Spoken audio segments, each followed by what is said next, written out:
Opposition to immigration exists in most nation states with immigration and has become a significant political issue in many countries. The principle includes perceived effects concerning people that move to other countries. The Spanish community Catalonia has undergone two migration waves. From a population of roughly 2 million people in 1900, it reached around 7.5 million in December 2014, according to the official government statistics body. The bulk of immigrants headed for Barcelona, but it is in some of the smaller towns, such as Vic, Badalona, and Tortosa, where the impact has been felt most and where there has been most conflict. In Vic, where 24% of the population are people from foreign countries, the opposition to immigrants leads to great difficulty for those who move to the city.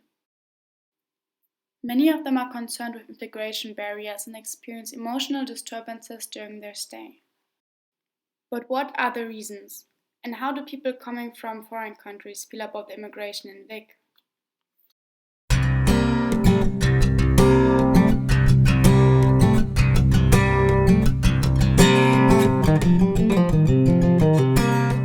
name is Natalia. I came from Ukraine, but I'm a student from Poland. I'm Wiola from the US, from Houston, Texas, and I was born on June 1993. My name is Emma Hitchin and I was born in Middlesbrough in the UK in 1980.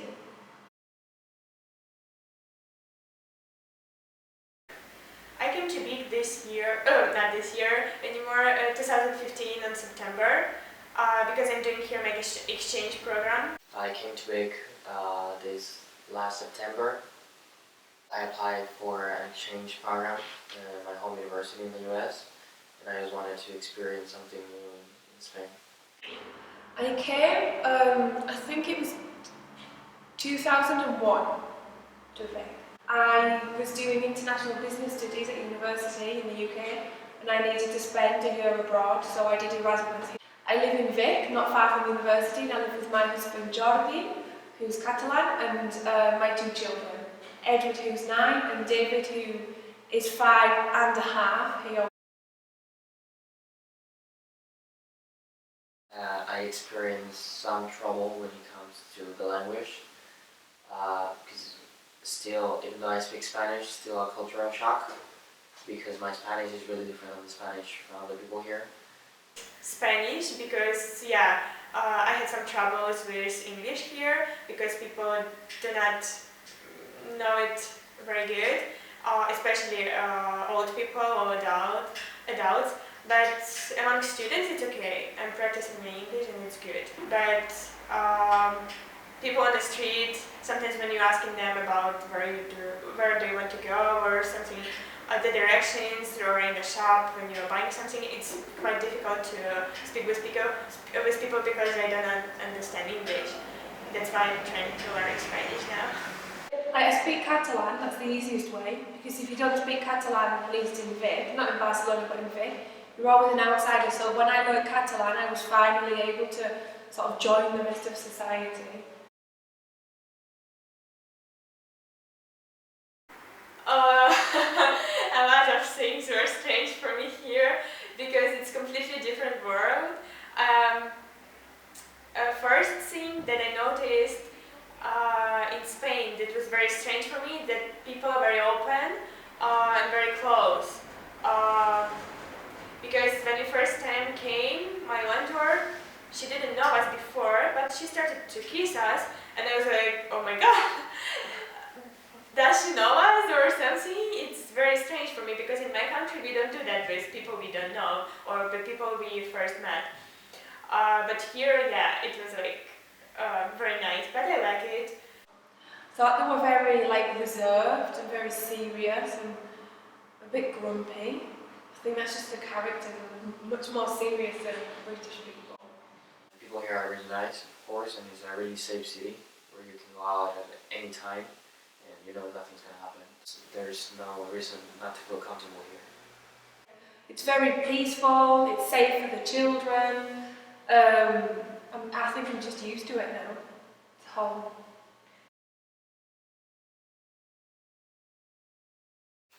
If I get along with the locals, yes and no.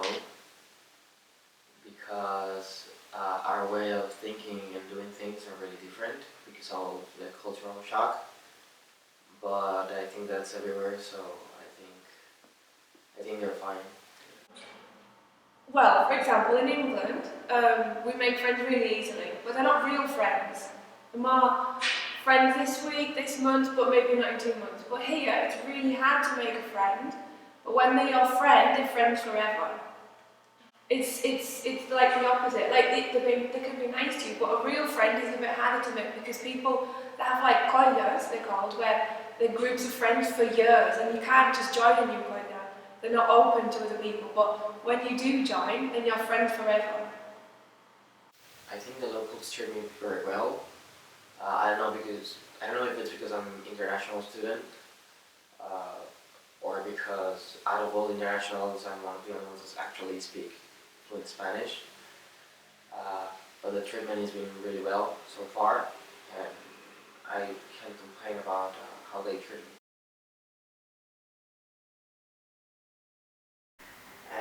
Immigrant. It's a very hard definition because I feel sometimes like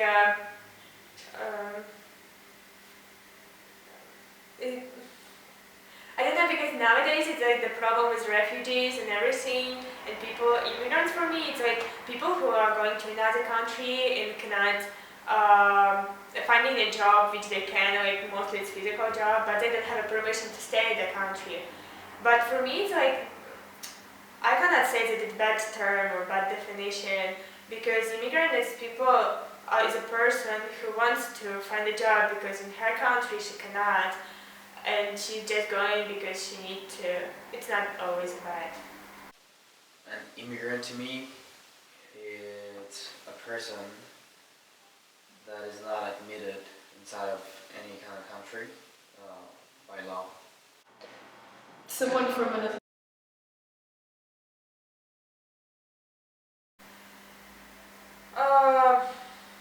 Yeah, sometimes I feel because actually I'm a student and I suppose not to feel like immigrant, but I had a lot of problems when I came here with my permission and everything to stay here because I'm from Ukraine and Ukraine is not in the European Union, but I'm studying in Poland like a Polish person. But here I needed like another kind of visa, like Spanish visa, because I have only Polish visa. And I needed to go to the police first, and it was very hard because in the police I don't speak English at all, and I needed to find a friend who speaks Spanish and English to translate for me. I went to the police like, I don't know, 4 or 5 times. I wrote there all the documents and everything, and then I needed to go to Barcelona also because they didn't know what to do with me here because they do not solve that kind of problems that I had. And I went to the immigration office, like in Barcelona. That's why I feel like an immigrant, because being in immigration office where people don't speak also English and you cannot communicate with them, it's quite hard for me. But yeah, I'm used to that because I always have such problems with visas and everything. And yeah, I just hope that I can return home safely and come again. Sometimes I get confused and think everyone else is foreign and I'm from here, but then I remember, no, you're the foreigner. Sometimes I do, yes.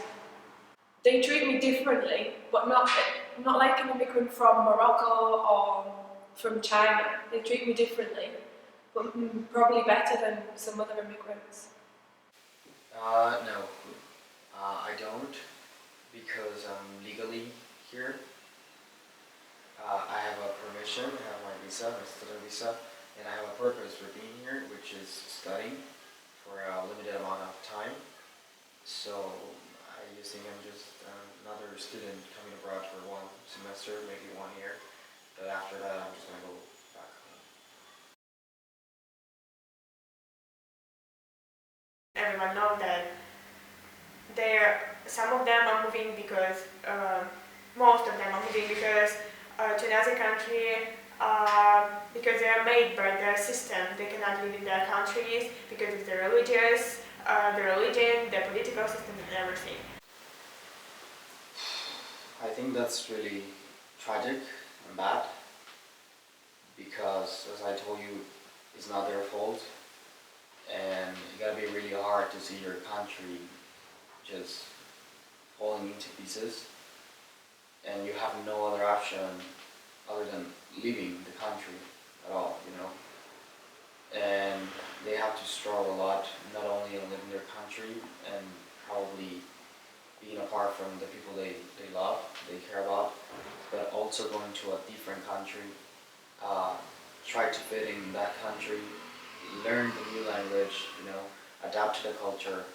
Like, it's a different thing. Like, I think it's really hard for them, and I think we as the world, we should support them all. And I think not only talking,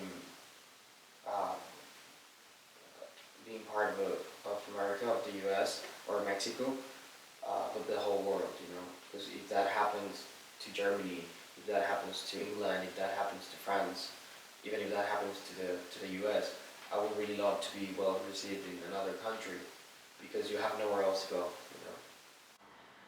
It makes me really sad when we see it on the news. And then can you remember the the diplomat who came to talk to us?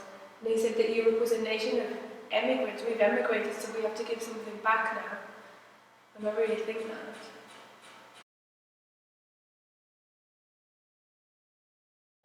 Yes, you should be able to.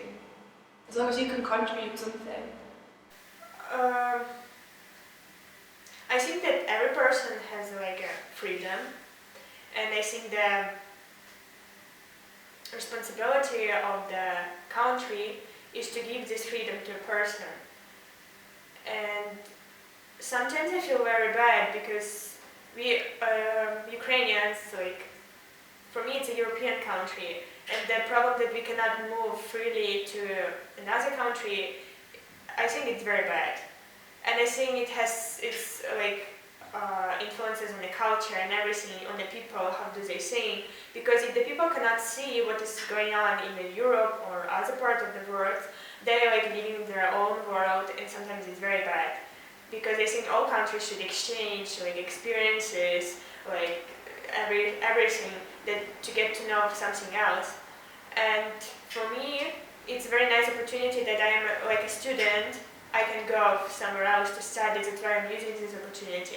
But for most people, I think it's from Ukraine, it's not very possible, and this is a big problem. But as I said, every person should have a right to go where she wants. And I think it's very good when you are born in one country, but you want to go to another country. It doesn't mean I know that my homeland is Ukraine, but I would like to live in another country, to move to another country, but maybe at the end I would return to Ukraine. It doesn't matter, but it's my choice, and I think everybody deserves a choice. I think that should be it's not only a human right, but it should be mandatory for everyone, because you cannot have restrictions on people when it comes to that. In my case, Mexico and the US, my parents cannot come and visit me yet until they get the citizenship, right? And I'm the one who always has to travel to Mexico. If I want to go and see my family, I'm the only one who actually can go and travel, because none of my brothers or parents are American citizens. I'm the only one. And until they get their papers, for example, their permission, they're going to be allowed to go to the US and visit me again. And it not only happens to me, but to a lot of people here in Europe as well. I think everyone deserves this right, and nobody can take it away from you. You should do everything to fight for this right.